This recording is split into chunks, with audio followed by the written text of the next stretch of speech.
اور جو unanimous judgement थी ये सुनकर बहुत निराशा हुई, बहुत अफसोस हुआ। मैं शुरू से ही कह रहा था कि दो अदारे हैं जो इसका फैसला कर सकता है, एक पार्लियामेंट मरकजी सरकार और दूसरा सुप्रीम कोर्ट। जाहिर है मरकजी सरकार करती नहीं, उन्होंने तो आर्टिकल 370 को ख़त्म किया कानून बनाकर नया।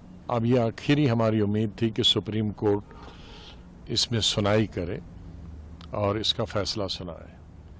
3 महीने 4 महीने इस पर बहस हुई पार्लियामेंट के अंदर और मुख्तलिफ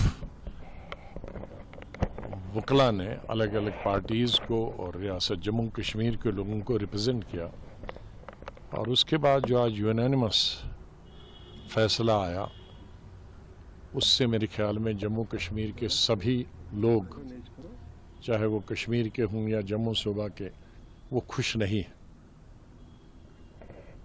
मैं आज भी समझता हूँ कि ये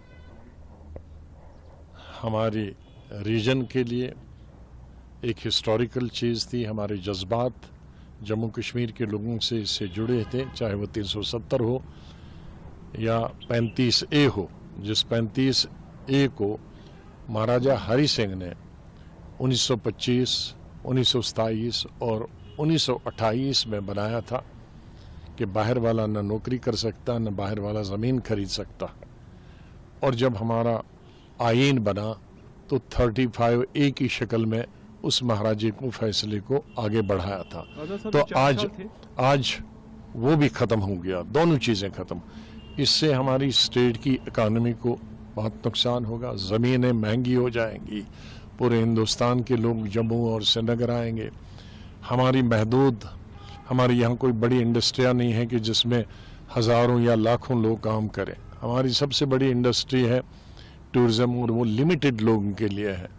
हमारी सबसे बड़ी इंडस्ट्री जम्मू कश्मीर की है नौकरी, सरकारी नौकरी, और उसमें भी अब और बहुत कम नौकरियां होती। ज़ाहिर स्टेट बहुत छोटी है, अब उसमें पूरे मुल्क के 130 करोड़ जो आबादी हमारे में वो अप्लाई कर सकते हैं हर महकमे के लिए।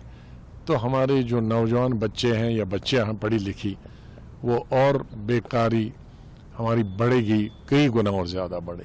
तो ये तमाम चीज़ें जब रखी गई थी आर्टिकल 370 में, 35A में, 35A में, इन तमाम चीज़ों को नज़र में रखा गया था कि एक बॉर्डर स्टेट है, एक तरफ से चाइना है, दूसरी तरफ से पाकिस्तान है, और कोई यहाँ ज़रिया आमदनी नहीं है, कोई खदानें नहीं है, बड़े कोयले की खदानें या दूसरी खदानें।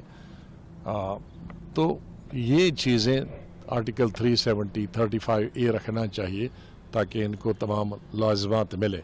आज उन लाज़िमात से हम कोर्ट जाएंगे, हम कह सकते हैं आज के बाद जम्मू कश्मीर के लोगों का कोर्ट से भी अब भरोसा हट गया है। मैं ये तो नहीं कह सकता कोर्ट से भरोसा उठ गया, लेकिन ये था कि एक उम्मीद थी, क्योंकि कई चीज़ों में हम सब ने, हिंदुस्तान के हिंदू मुसलमान ने पिछले कई सालों से कहा था जो कोर्ट करेगा वो आखिरी फैसला होगा।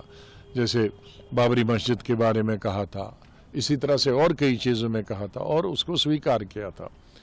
तो अब हमारी उम्मीद थी कि सुप्रीम कोर्ट, क्योंकि वो किसी दल की, किसी पक्ष की, किसी सियासी पार्टी से ताल्लुक़ नहीं रखते हैं, और ख़ास तौर से आज की जो ये बेंच था वो बिल्कुल मैं कह सकता हूँ कि बहुत ही अच्छा बेंच था। लेकिन अब उन्होंने कॉन्स्टिट्यूशन को इंटरप्रेट किया और कॉन्स्टिट्यूशन के हिसाब से उन्होंने कहा कि 370 है। लेकिन मैं बुनियादी तौर पे कहता हूँ कि इसको ख़त्म करना 5 अगस्त 2019 को ही गलती थी। जल्दी में किया गया था, बहुत जल्दी में किया गया था, और जम्मू कश्मीर के अवाम से तो कोई पूछ नहीं सकता है इतने आम से, लेकिन जम्मू कश्मीर की सियासी पार्टियों से पूछा जाना चाहिए था, तो वो नहीं हुआ। पूछा तो नहीं गया। What next? पॉलिटिकली कोई और फंडा है या नाउ प्रिपरेशंस फॉर इलेक्शंस? अब तो सुप्रीम कोर्ट ने कह दिया है कि 30 सितंबर तक इलेक्शन होने चाहिए और उसके फौरी बाद स्टेट हुड देना चाहिए। तो अभी उन्होंने गुंजाइश कुछ रखी नहीं। तो आप ये कह सकते हैं कि ये जो फैसला था कोर्ट का, अब अदालत के खिलाफ तो कुछ नहीं कह सकते, लेकिन उससे जम्मू कश्मीर के तमाम अवाम में, हमें, हमारी पार्टी को बहुत मायूसी और अफसोस है। Restoration of statehood पर आप मुतमईन हैं? नहीं, स्टेट हुड तो उन्होंने पहले ही पार्लियामेंट में कहा है, अब उसमें इलेक्शन का भी पहले ही कहा है, लेकिन इस सिलसिले में कम से कम जो सुप्रीम कोर्ट ने एक डेट तय कर दी कि भाई 30 सितंबर से पहले होना चाहिए और उसके फौरन बाद स्टेट हुड होना चाहिए, वो चीज़ तो हमारे हक में है। लेकिन जो दूसरी चीज़ थी जिससे हमारे जज्बात जुड़े थे, या हमारी तरक्की के लिए, हमारी मैशत के लिए, हमारी रोज़गार के लिए, बच्चों के रोज़गार के लिए, या ज़मीन महंगी ना हो, उसके लिए जो चीज़ें थी वो हमें नहीं मिल पाएंगी।